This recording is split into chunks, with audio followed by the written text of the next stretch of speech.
Good morning बच्चों। Indian maths A to Z family में आपका स्वागत है। मैं श्याम कुमार ठीक हूँ, उम्मीद करता हूँ आप भी ठीक होइएगा। जैसा कि मैं बीएड का तैयारी करवा रहा हूँ, उसी के करीब में एनटीपीसी का एग्ज़ाम है और भी बहुत सारे एग्ज़ाम है। उसमें अभी आपको ये जो मैं पढ़ा रहा हूँ ये काफ़ी हेल्पफुल रहेगा।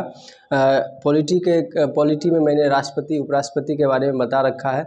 आज उसी के करीब में मैं मौलिक अधिकार के बारे में बताने जा रहा हूँ, जो कि पॉलिटी का बहुत ही ज़्यादा इम्पोर्टेंट टॉपिक्स है। और इसको ऐसा मानिए तो पॉलिटी का बेस है, यहाँ से ही मैक्सिमम क्वेश्चंस आते हैं। ठीक है, तो आइए लास्ट तक बने रहिए। उम्मीद करता हूँ आज का सेशन आपको लिए हेल्पफुल रहेगा। जैसा कि मैंने आपको बताया मौलिक अधिकार, तो मौलिक अधिकार जो है संविधान के भाग 3 में मेंशन है। मौलिक अधिकार के बारे में संविधान के भाग 3 में मेंशन है। सबसे पहले हम ये जान लेते हैं कि मौलिक अधिकार क्या है, मौलिक अधिकार कहते क्या है और मौलिक अधिकार है क्या। तो किसी भी व्यक्ति का अपना एक राइट होता है। मौलिक अधिकार मतलब व्यक्ति का अधिकार ये है। ठीक है, यदि आपको कोई पुलिस स्टेशन में जाना है और पकड़ के ले जाया गया, तो आपका ये अधिकार है कि किस उद्देश्य से आपको ले जाया जा रहा है वो आपको बताए। मतलब बोलने की स्वतंत्रता, चलने की स्वतंत्रता, बसने की स्वतंत्रता, घूमने की स्वतंत्रता, अपने किसी धर्म को मानने की स्वतंत्रता। ठीक है, कहीं भी जब आरक्षण की बात आए तो उसकी स्वतंत्रता, ये सभी का जो वर्णन है वो सभी मौलिक अधिकार में ही आते हैं। देखिए, मौलिक अधिकार का जो वर्णन है वो भाग 3 में है और अनुच्छेद 12 से 35 के बीच किया गया है। मौलिक अधिकार की संख्या पहले 7 था, किंतु वर्तमान में अब इसकी संख्या 6 कर दी गई है। तो एक जो हटा है वो संपत्ति का अधिकार हटा दिया गया है। 44वां संविधान संशोधन 1976 के तहत मौलिक अधिकार, संपत्ति के अधिकार को मौलिक अधिकार से हटा दिया गया और इसे कानूनी अधिकार में रख दिया गया। अनुच्छेद 300 के क के तहत इसे रख दिया गया है। ठीक है, तो अब वर्तमान में इसकी संख्या 6 हो गई है। तो इसको फिर से समझ लीजिए, रिकैप कर लीजिए। मौलिक अधिकार भाग 3 में, मौलिक अधिकार का वर्णन भाग 3 में है और अनुच्छेद 12 से 35 के बीच इसका वर्णन किया गया है। मौलिक अधिकार पहले 7 था, अब 6 हो गया है। संपत्ति के अधिकार को मौलिक अधिकार से हटा दिया गया है, इस चीज़ को याद रखिएगा। ये कब हटाया गया? तो 44वां संविधान संशोधन 1978 में मौलिक अधिकार को, संपत्ति के अधिकार को मौलिक अधिकार से हटा दिया गया और इसे कानूनी अधिकार बना दिया गया और अनुच्छेद 300 के क में रख दिया गया। जिस समय ये 44वां संविधान संशोधन हुआ था 1978 में, उस समय भारत के प्रधानमंत्री मोरारजी देसाई थे। इस चीज़ को आप याद रखिएगा। तो आइए एक एक टॉपिक्स को हम अच्छे से पढ़ते हैं। तो पहला जो आपका है समानता का अधिकार। समानता का अधिकार देखिए आपका जो है वो 14 से 18 के बीच है। तो अनुच्छेद 14 में क्या है इसके बारे में हम लोग जानते हैं। अनुच्छेद 14 देखिए, अनुच्छेद 14 में समानता का वर्णन किया गया है। समानता का वर्णन, विधि के समक्ष समानता का वर्णन। विधि मीन्स कानून, कानून के समक्ष जो है समानता का वर्णन किया गया है। यानी कि किसी भी व्यक्ति, चाहे वो किसी भी समुदाय से हो, किसी भी कास्ट से हो, किसी भी गरीब हो अमीर हो, यानी कि सभी के लिए वो कानून जो है, कानून व्यवस्था जो है समानता रखेगी। ऐसा नहीं है कि उसके लिए भेदभाव करेगी। अगर कोई व्यक्ति अमीर है तो उसके लिए अलग कानून है और कोई व्यक्ति गरीब है तो उसके लिए अलग कानून है। कोई व्यक्ति एससी यानी दलित समुदाय से आता है तो उसके लिए अलग कानून है, या कोई व्यक्ति उच्च समुदाय से आता है तो उसके लिए, ऐसा कोई नहीं है। कानून के समक्ष सभी व्यक्ति समान, सभी व्यक्ति को समान अधिकार दिया गया है। ये अनुच्छेद आपका 14 कहता है। यानी कि अनुच्छेद 14 में विधि के समक्ष यानी कानून के समक्ष समानता का अधिकार है। किसी भी व्यक्ति के साथ कोई भी भेदभाव नहीं हो सकता है, ऐसा अनुच्छेद 14 में कहा गया है। अब देखिए, समानता का अधिकार, समानता का अधिकार आपको ब्रिटेन से लिया गया है और समान संरक्षण का अधिकार अमेरिका से लिया गया है। इस चीज़ को याद रखिएगा। समानता का अधिकार ब्रिटेन से लिया गया है, ब्रिटेन, और समान संरक्षण का अधिकार जो है वो अमेरिका से लिया गया है। मैं कुछ टॉपिक्स को लिख भी रहा हूँ और कुछ टॉपिक्स को नहीं भी लिख रहा हूँ, तो यदि आपको इम्पोर्टेंट लगे तो आप वीडियो को रोक के आप उसको लिख भी सकते हैं अगेन एंड अगेन देख के। ठीक है, तो मैं फिर से दोहराता हूँ। अनुच्छेद 14 में जो है समानता का अधिकार है, विधि के समक्ष यानी कानून के समक्ष, और समानता का अधिकार जो है आपका ब्रिटेन से लिया गया और समान संरक्षण का अधिकार अमेरिका से लिया गया है। अब देखिए अमेरिका पावरफुल कंट्री है तो संरक्षण भी वही करेगा जो पावरफुल है। तो याद रखिएगा समानता का अधिकार ब्रिटेन और समान संरक्षण का अधिकार जो है वो अमेरिका से लिया गया है। अनुच्छेद 14 के बारे में आपको अच्छा से जानकारी आ गया होगा, समझ गए होंगे आप। आइए अनुच्छेद देखिए 15 में क्या है। देखिए अनुच्छेद 15 में 5 हैं। अनुच्छेद 15 क, 15 ख, 15 ग, इस तरह से 5 हैं। तो देखिए अनुच्छेद 15 के 1 में क्या है। सबसे पहले अनुच्छेद 15 देखते हैं। अनुच्छेद 15 में यह कहा गया है कि किसी भी व्यक्ति यानी कि धर्म, वंश, मूल, लीग, जाति के आधार पर राज्य जो है उसके राज्य में उस समानता का वर्णन किया गया है, यानी कि उससे कोई भेदभाव नहीं कर सकता है, ऐसा अनुच्छेद 15 में कहा गया है। तो इसको फिर से समझिए। अनुच्छेद 15 में है राज्य किसी भी व्यक्ति से धर्म, वंश, मूल, लीग, जाति से समानता रखेगा, ये 15 में है। अब 15 के क में क्या है। 15 के क में है कि कोई भी राज्य किसी भी व्यक्ति को धर्म, वंश, मूल, लीग, जाति के आधार पर सरकारी संस्थानों पर जाने से प्रतिबंध नहीं लगा सकता है, भेदभाव नहीं कर सकता है। 15 के क में क्या है कि कोई भी राज्य किसी भी व्यक्ति से धर्म के आधार पर, उसके लिंग के आधार पर, स्त्री है पुरुष है, या फिर उसके वंश के आधार पर भेदभाव नहीं कर सकता है। ये अनुच्छेद 15 के क में वर्णन है। ठीक है। 15 के ख में देखिए क्या है। 15 के ख में है कि कोई भी राज्य किसी भी व्यक्ति को उसके धर्म के आधार पर, उसके वंश के आधार पर, उसके कास्ट यानी जाति के आधार पर सरकारी संस्थानों पर जाने से रोक नहीं लगा सकता है। अपवाद में है निजी संस्थान, यानी कि निजी संस्थान को छोड़कर सरकारी संस्थानों पर जाने से उसे रोक नहीं लगा सकता है। ये 15 के क में है। अब 15 के ग में क्या है। तो राज्य, जितने भी राज्य हैं भारत में, सभी राज्य को यह अधिकार है कि वो स्त्री एवं बच्चों के लिए विशेष व्यवस्था बनाए, विशेष कानून बनाए। अनुच्छेद 15 के घ को 15 का घ देखते हैं, यानी 15 का 4। अनुच्छेद 15 का 4 जो है, संविधान जिस समय बना था उस समय अनुच्छेद 15 का 4 यानी कि 15 का घ संविधान में मेंशन नहीं था। इसे प्रथम संविधान संशोधन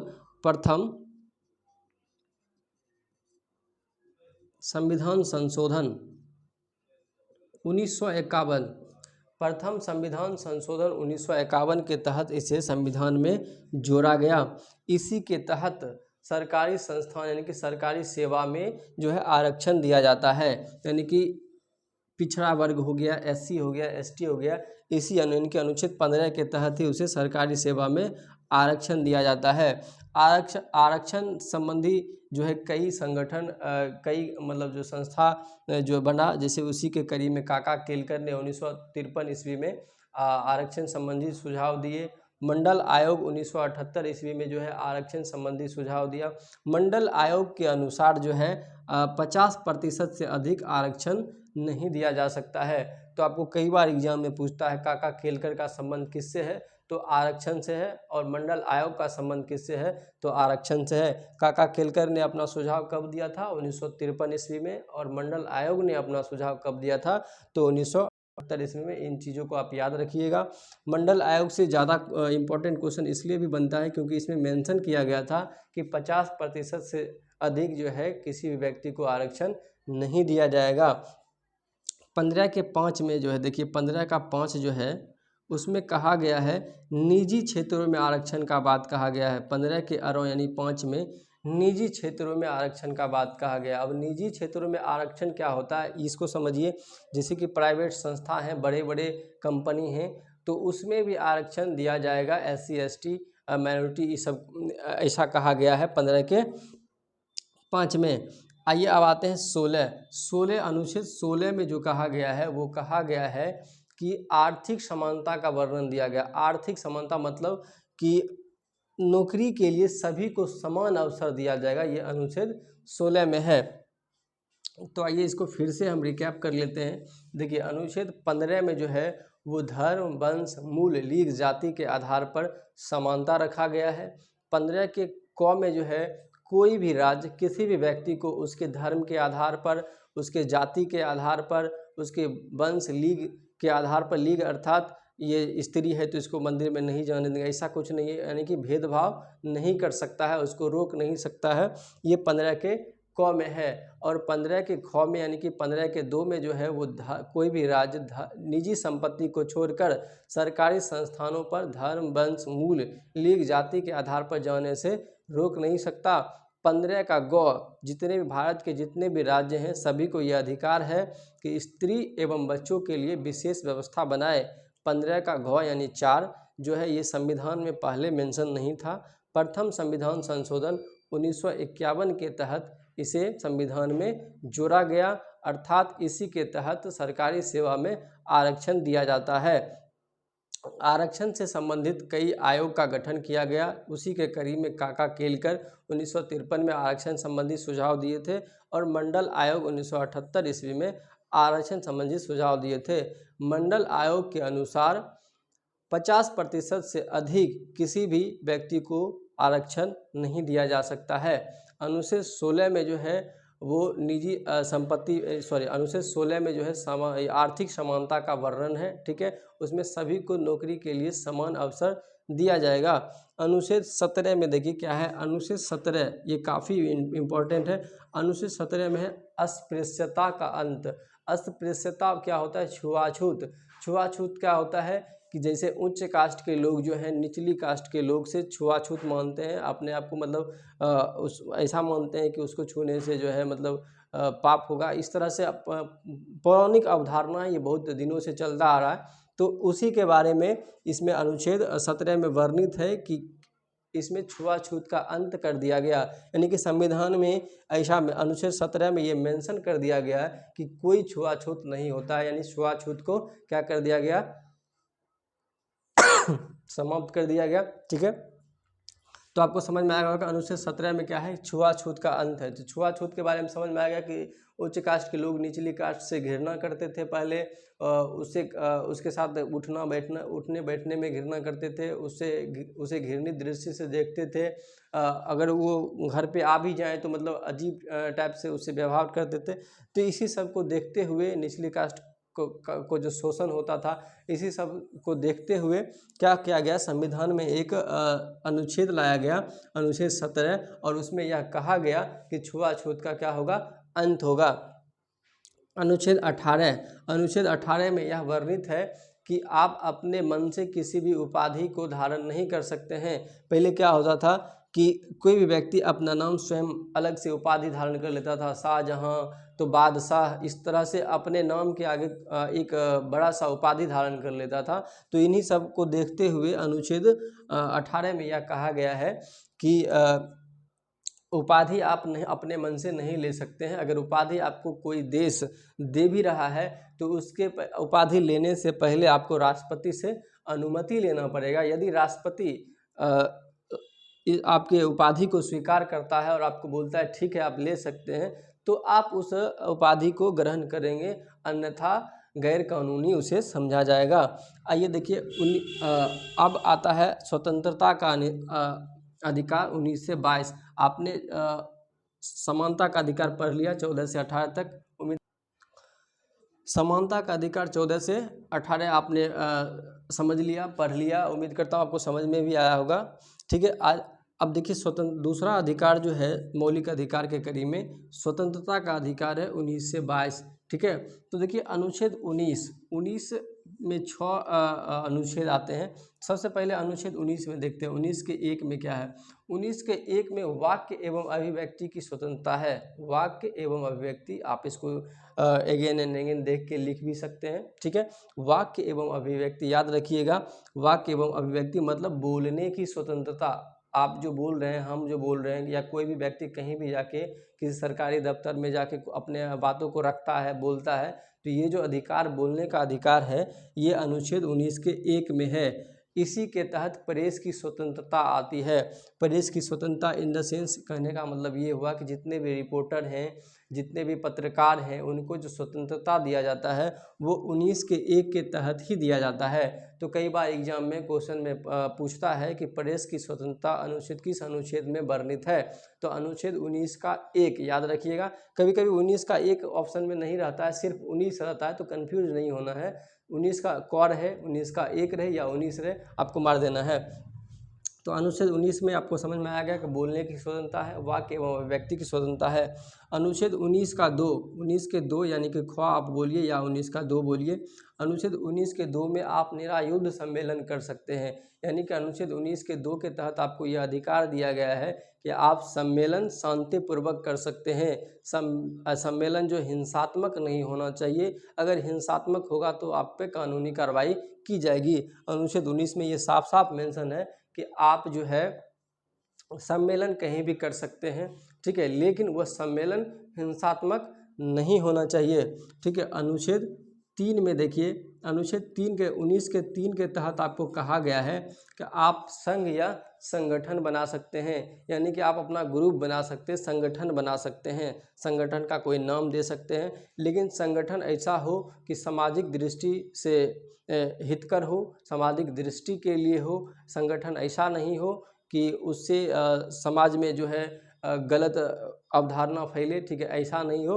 आप संगठन भी बनाए तो संगठन जो हो सामाजिक दृष्टि से लाभकर हो, ऐसा संगठन बनाए। ये अनुच्छेद आपको 19 के 3 में वर्णित है। 19 के 4 में है, अनुच्छेद 19 के 4 में है कि आप भारत में कहीं भी घूम सकते हैं, ऐसा आपको जो है स्वतंत्रता दिया गया है कि आप भारत के किसी भी राज्य में कहीं भी जाके आप घूम सकते हैं। ये अनुच्छेद 19 के 4 में वर्णित है। 19 के 5 में जो है देखिए, आप कहीं भी बस सकते हैं, भारत के किसी भी राज्य में जाके बस सकते हैं। ये एक्सेप्शन में पहले जम्मू कश्मीर आता था। जम्मू कश्मीर में आप पहले जो था न ही ज़मीन खरीद सकते थे, न ही वहाँ का अस्थायी नागरिकता ले सकते थे, किंतु अब वह सभी चीज़ को हटा दिया गया है। अब जो है आप वहाँ जम्मू कश्मीर में जाके बस सकते हैं, वहाँ पे ज़मीन खरीद सकते हैं, ठीक है। और अनुच्छेद 19 के 6 में जो है आप कहीं भी भारत के किसी भी राज्य में जाके व्यापार कर सकते हैं, वैध व्यापार कर सकते हैं। तो देखिए, अनुच्छेद स्वतंत्रता का मौलिक अधिकार के करीब में स्वतंत्रता का अधिकार आपने बढ़िया से पढ़ा। इसको फिर से मैं रिकैप करवा देता हूँ। अनुच्छेद 19 के क में जो है वाक्य एवं अभिव्यक्ति है, अर्थात इसके तहत आप स्वतंत्रतापूर्वक कहीं भी जाके अपने बातों को रख सकते हैं, बोल सकते हैं। इसी अनुच्छेद के तहत प्रेस की स्वतंत्रता दी जाती है। अनुच्छेद 19 के 2 में है निरायुध सम्मेलन, अर्थात आप सम्मेलन कर सकते हैं, सरकार का विरोध कर सकते हैं, लेकिन वह हिंसात्मक नहीं होना चाहिए। अनुच्छेद 3 में कहा गया है कि आप भारत में कहीं भी संघ एवं संगठन बना सकते हैं, किंतु वह संगठन जो है समाज की दृष्टि से हितकर होना चाहिए। अनुच्छेद 19 के 4 में है कि आप भारत में कहीं भी जाके घूम सकते हैं, और 19 के 5 में है आप कहीं भी बस सकते हैं, और 19 के 6 में जो है आप कहीं भी व्यापार कर सकते हैं। आइए मौलिक अधिकार के कड़ी में हम तीसरा अधिकार पढ़ते हैं, जो है शोषण के विरुद्ध अधिकार। शोषण के विरुद्ध जो है अधिकार वो अनुच्छेद 23 से 24 में मेंशन किया गया है। अब देखिए, अनुच्छेद 23 में क्या है। अनुच्छेद 23 में है कि बेगारी प्रथा पर रोक, लिख लीजिएगा, बेगारी प्रथा पर रोक। बेगारी प्रथा क्या होता है, इसे बंधुआ मजदूर समझते होंगे आप, कि आप उसके यहाँ रहिएगा, आपको सिर्फ खाना मिलेगा 2 वक्त का, उसके लिए आपको मजदूरी नहीं मिलेगा, ठीक है। आपको सुबह से लेकर शाम तक काम करवाया जाएगा, उसके बदले में आपको 1 या 2 टाइम खाना मिलेगा, और जिसके यहाँ हैं आप जीवन भर उसी के यहाँ रहिएगा। इसको बोलते हैं बंधुआ मजदूर, यानी बेगारी प्रथा पर रोक। आपको कोई बेगारी ऐसा नहीं है कि मतलब कोई आपसे बलवान है तो आपको ऐसा बोल दे, ऐसा नहीं है कि कोई बलवान है तो आपको ऐसा बोल दे कि मतलब नहीं, जाओ वहाँ पे जो है आप ये काम कर लो। ये सभी पर जो है वो रोक है, ठीक है। अनुच्छेद 23 में यह कहा गया है कि बेगारी प्रथा पर रोक है। अनुच्छेद 24 में कहा गया है कि 14 वर्ष से कम उम्र के बच्चों को जोखिम भरा कार्य नहीं करवाया जाएगा। जोखिम भरा कार्य का मतलब ये हुआ कि आप उसे कल कारखाना फैक्ट्री में नहीं लगा सकते हैं। 14 वर्ष से कम उम्र के बच्चों को यदि आप काम पे रखते हैं, फैक्ट्री में रखते हैं, तो वो गैर कानूनी समझा जाएगा, गैर कानूनी समझा जाएगा। तो आइए फिर से समझते हैं। अनुच्छेद 23-24 में जो है स्वतंत्रता के अनुच्छेद 23-24 में जो है शोषण के विरुद्ध अधिकार है। 23 के तहत जो है बेगारी प्रथा पर रोक है, आप किसी से बिना रुपया दिए काम नहीं करवा सकते हैं। ये समाज सेवा अपवाद में आता है, समाज सेवा को छोड़कर।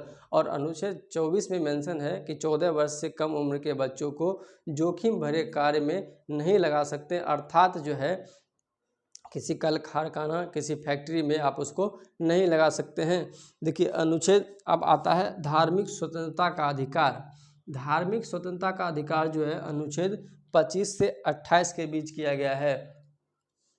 आपको पता होगा कि अभी जो वर्तमान स्थिति है अपने भारत का, वो धर्म के नाम पे कितना विवाद हो रहा है, कितना ज़्यादा हिंदू मुस्लिम हो रहा है, वो तो आप देख ही रहे होंगे।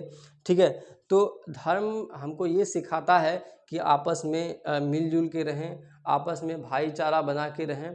ठीक है, एक दूसरे का ख्याल रखें, न कि धर्म ये नहीं सिखाता है कि हम एक दूसरे से हिंसा करें। ठीक है, एक दूसरे को मार काट दें, धर्म ऐसा कतई नहीं बोलता है। ठीक है, तो इन चीज़ों को समझना होगा हम लोग को, और इन्हीं चीज़ों के कड़ी में आगे बढ़ना होगा। धर्म के नाम पे हम एक दूसरे से लड़ते हैं तो ये हमारी बेवकूफ़ी है। ठीक है, और हम जो है वहीं पे उलझ के रह जाएंगे, ना तो मेरा समाज आगे बढ़ पाएगा, ना ही परिवार आगे बढ़ पाएगा, और कोई विकास नहीं होगा। तो आइए धार्मिक स्वतंत्रता जो दिया गया है वो 25 से 28 में इसका वर्णन है। ठीक है, अनुच्छेद 25 से 28 में जो है धार्मिक स्वतंत्रता का वर्णन है। तो देखिए अनुच्छेद 25 में क्या कहा गया है, अंतःकरण की स्वतंत्रता। अंतःकरण की स्वतंत्रता क्या है, तो देखिए अंतःकरण की स्वतंत्रता है कि मतलब कोई भी व्यक्ति किसी भी धर्म को स्वतः मान सकता है।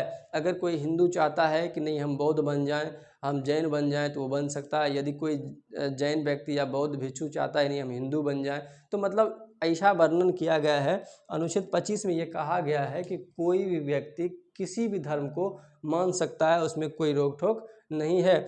इसी अनुच्छेद के तहत जो है सरदार जी को आप देखते हैं कृपाण रखते हैं, तलवार वगैरह जो रखते हैं सरदार जी, इसी अनुच्छेद के तहत उनको ये अधिकार दिया गया है कि सरदार जो है कृपाण रख सकता है, तलवार रख सकता है। अनुच्छेद 26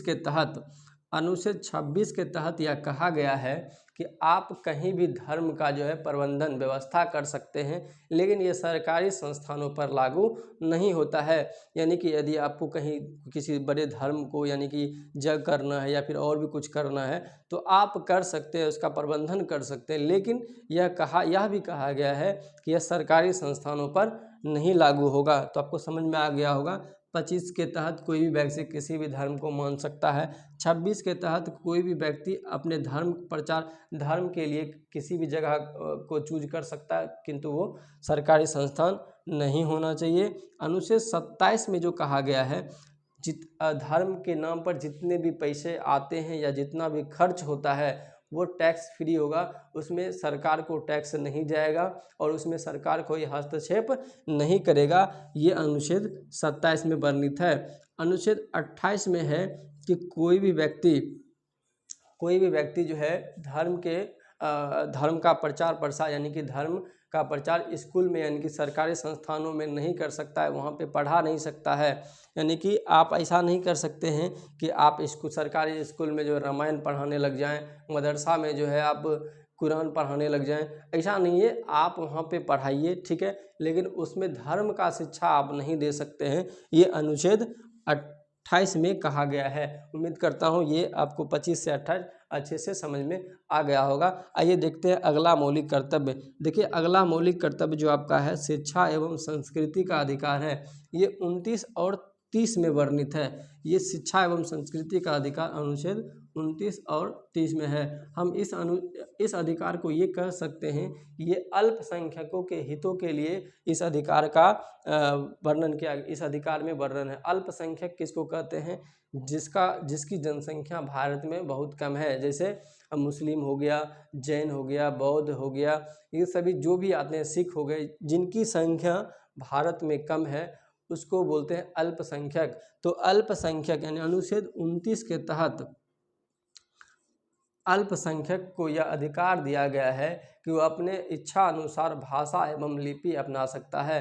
अर्थात अल्पसंख्यक वर्गों को यह अधिकार दिया गया है कि वो जो भाषा अपनाना चाहते हैं या जो लिपि अपनाना चाहते हैं उसको वो अपना सकते हैं, उसमें कोई रोक टोक नहीं है। अनुच्छेद 30 के तहत यह कहा गया है कि अल्पसंख्यक अपने शिक्षा एवं संस्कृति के लिए अलग से संस्था या स्कूल खोल सकते हैं। इसी के कड़ी में जो है मदरसा जो है जो चलता है वो इसी अनुच्छेद 30 के में ही उसका वर्णन है। अब आते हैं अनुच्छेद 31 यानी संपत्ति का अधिकार। तो संपत्ति के अधिकार के बारे में पहले भी आपको बता चुके हैं। संपत्ति का अधिकार देखिए पहले मौलिक अधिकार था, किंतु 1978 ईस्वी में 44वां संविधान संशोधन के तहत संपत्ति के अधिकार को मौलिक अधिकार से हटा दिया जाता है और उसे विधिक अधिकार अर्थात कानूनी अधिकार में रख दिया जाता है। कानूनी अधिकार का मतलब ये है कि अब ये कानून को अधिकार हो गया कि अगर आपके पास संपत्ति ज़्यादा है तो कानून चाहे तो उस संपत्ति के बारे में आपसे ब्यौरा ले सकता है कि आपको ये संपत्ति आपके पास इतना कैसे आया, आप कौन सा बिजनेस करते हैं, कौन सा जॉब करते हैं। यदि कानून को ऐसा आप पे शक हुआ कि नहीं इसके पास जो संपत्ति है इसके आय से ज़्यादा है तो उस पर कानूनी कार्रवाई की जा सकती है, किंतु 1978 से पहले ऐसा नहीं था। 1978 से पहले ये मौलिक अधिकार था। आपके पास कितना संपत्ति है इसको पूछने का अधिकार किसी के पास नहीं था, वो आपकी संपत्ति है, आप जानिए। लेकिन 1978 में 44वां संविधान संशोधन हुआ और उस समय प्रधानमंत्री मोरारजी देसाई थे। इसके तहत अब ये अधिकार जो है हटा दिया गया संपत्ति का अधिकार। यदि आपके पास 50 करोड़ की संपत्ति है और सरकार उसका ब्यौरा आपसे मांगती है तो आपको देना पड़ेगा, उसका ब्यौरा आपको बताना पड़ेगा कि मेरा इनकम यहाँ से इतना आता है, यहाँ से इतना आता है और हम इतना टैक्स भरते हैं सरकार को। यदि आप सरकार को सही तरीके से ब्यौरा देने में असमर्थ रहते हैं, सही तरीके से आप उसे नहीं बता पाते हैं सरकार को, तो आपकी संपत्ति जब्त कर ली जाएगी, ठीक है, और आप पर कानूनी कार्रवाई भी की जाएगी। अगला है अनुच्छेद संवैधानिक उपचारों का अधिकार है, मौलिक अधिकार। ये अनुच्छेद 32 है। देखिए अनुच्छेद 32 को संवैधानिक उपचारों का अधिकार कहा जाता है। इसके तहत मुख्य दो बातों पर चर्चा करना है। देखिए सबसे पहला अनुच्छेद 139 और 226। अनुच्छेद 32 के तहत आपको 5 रीट जारी किए जाते हैं। उन 5 रीटों में कई बार एग्जाम में क्वेश्चन पूछता है कि राष्ट्रपति अपना रीट जारी करता है, तो राष्ट्रपति अपना रीट जो जारी करता है वो इसी के तहत जारी करता है, ठीक है। तो राष्ट्रपति द्वारा रीट जो जारी किया जाता है, सबसे पहला देखिए अनुच्छेद 32 में क्या है कि अनुच्छेद 39 और 226 इसके तहत पढ़ना होता है। तो अनुच्छेद 139 के तहत सर्वोच्च न्यायालय यानी सुप्रीम कोर्ट रीट जारी करता है और अनुच्छेद 226 के तहत उच्च न्यायालय यानी हाई कोर्ट रीट जारी करता है। रीटों की संख्या कितनी होती है? तो रीटों की संख्या 5 होती है। रीटों की संख्या कितना होता है? 5 होता है। पहला होता है परमादेश, उत्प्रेषण होता है, अधिकार परीक्षा होता है और इसी के कड़ी में रीटों की संख्या कितनी होती है? 5 होती है। तो इसको आप ऐसे याद कर सकते हैं, बापू करके याद कर सकते हैं, बापू, ठीक है। तो देखिए सबसे पहला ब से बंदी प्रत्यक्षीकरण कर सकते हैं, बा, तो आ, देखिए इसमें ब के साथ आ रहा है, बा, अब प के साथ उ आ रहा है, ठीक है। तो आप देखिए ब के साथ यानी कि आप इसको कर सकते हैं बंदी प्रत्यक्षीकरण, आधार परीक्षा, ठीक है, अधिकार परीक्षा, परमादेश, उत्प्रेषण, इस तरह से आप इसको याद कर सकते हैं। तो आपको उम्मीद करते हैं आपको ये याद भी हो गया होगा और आपको समझ में भी आ गया होगा। एक चीज़ और आपको समझना है, अनुच्छेद 15, 16, 19, 29 और 30 ये अनुच्छेद जो है ये सिर्फ भारतीय को प्राप्त हैं। यानी कि अनुच्छेद 15, 16, 19, 29 और 30 ये सिर्फ भारतीय को ही ये अधिकार प्राप्त है, गैर भारतीय को ये अधिकार प्राप्त नहीं है। अर्थात जो भारत का नागरिकता प्राप्त कर चुका है उन्हीं को ये अधिकार दिया जाता है, ठीक है, गैर भारतीय को नहीं दिया जाता है। और जो रेस्ट अनुच्छेद बच गए वो भारतीय और गैर भारतीय दोनों को दिया जाता है। आपातकाल के दौरान अनुच्छेद 19 और 29 अनुच्छेद 19 स्वतः समाप्त हो जाता है। अनुच्छेद 19 में स्वतंत्रता का अधिकार है। जब भी भारत में भी आपातकाल घोषित किया जाता है तो स्वतंत्रता का अधिकार स्वतः समाप्त कर दिया जाता है। ठीक है। और 20 और 21 अनुच्छेद 20 और 21 जो है कभी समाप्त नहीं होता है। इस चीज़ को याद रखिएगा, अनुच्छेद 20 और 21 कभी समाप्त नहीं होता है। आपको ये चीज़ याद रखना है, 20, 21, 22 ये काफ़ी पूछता है। तो 20 में देखिए, इसको अपना करके याद रखिए, अपना, अपना। तो 20 में देखिए न करना, इसको याद रखिएगा। तो ये अ से 20 आता है, 21 में प आ गया और 22 में न आ गया। तो इसको कैसे याद रखना है? तो अनुच्छेद 20 में अपराध, अ से अपराध एवं दोष सिद्धि का अधिकार है। मतलब यदि आप अपराध करते हैं तो आपको सरकार के तरफ से ये अधिकार दिया जाता है, कानून की तरफ से, कि आप उसको दोष सिद्धि जब तक आप पर नहीं होता है, आप अपराध किए हैं लेकिन जब तक आप पर दोष सिद्धि नहीं होता है कि नहीं आपने ही किया है, तब तक आपको गिरफ्तार नहीं किया जाएगा। अब आता है प्राण एवं दैहिक स्वतंत्रता। किसी भी व्यक्ति को यह अधिकार है कि अपने प्राण और दैहिक स्वतंत्रता कर सकता है, यानी कि। और 22 में आता है नज़रबंदी प्रत्यक्षीकरण। किसी भी व्यक्ति को यदि आप कानून या पुलिस जेल ले जाता है तो 24 घंटे के अंदर उसे कोर्ट में हाजिर करना होगा। ये जो है अनुच्छेद 22 में है। तो फिर से समझिए, अनुच्छेद 20 में अपराध एवं दोष सिद्धि का अधिकार है, अनुच्छेद 21 में प्राण एवं दैहिक स्वतंत्रता का अधिकार है, और अनुच्छेद 22 में नज़रबंदी प्रत्यक्षीकरण का अधिकार है। उम्मीद करता हूँ आज का सेशन आपके लिए काफ़ी हेल्पफुल रहेगा और आपके एग्ज़ाम में काफ़ी हेल्प करेगा। मैंने अपना बेस्ट देने का प्रयास किया है।